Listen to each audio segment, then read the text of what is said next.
Hi everyone, this is Keisha and I'm going to do a little bit of a demo here of crow pose and showing you ways to incorporate your blocks into it.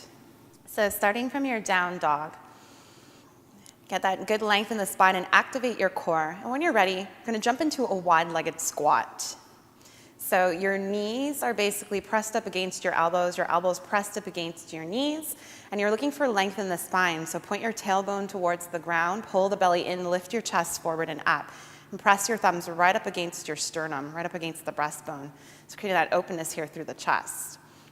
So to start off your crow, you want to bring your hands to the mat, and squeezing the elbows to the knees, start to find your balance here, lifting maybe one foot off the ground at a time, testing it out, gauging your balance here until you're ready to bring both of your feet off of the ground. Good, making sure to lift your sit bones up towards the ceiling while letting the crown of your head descend towards the mat, really squeezing here, elbows and knees together, squeezing, engaging through the core. It takes a lot of core work here. And when you're ready to make your way out, just jump back, find your plank or find your chaturanga, and take yourself back to downward facing dog.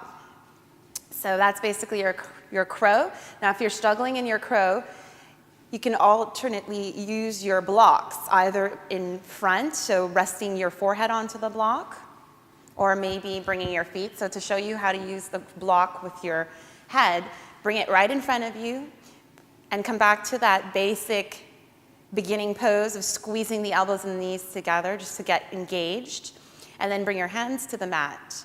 Now you're going to rest the crown of your head onto the mat, onto the block, and lift your sit bones up. Good. Your forehead is fully supported by your block here. So keep squeezing those knees to the elbows and elbows to the knees while pointing your hips up to the high. Then when you're ready, jump out back to your plank, take your hips back up to your downward facing dog, and take a few breaths before moving forward. Now, you can also do this with your block beneath your feet. So what you do is just kind of perch up onto your block here.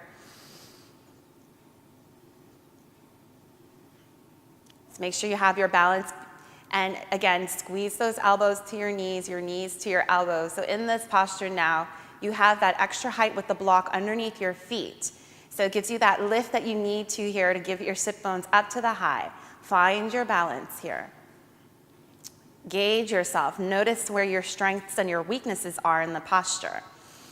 And try keeping your eyes directly behind you just so that your gaze is soft and focused. Good. So sometimes you need to give it a couple of tries, and if you fall out of the posture, it's not uncommon. Just don't be afraid. Allow yourself to fall.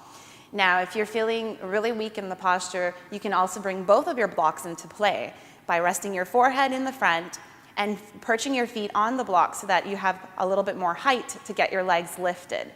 Good, find your balance, squeeze, squeeze, squeeze, and when you're ready, on an exhale, jump back. Whoop. Sometimes you fall, but that's okay. You want to just always be prepared for that, just making sure that you fall safely. So there you have it. Our crow pose with the aid of a block.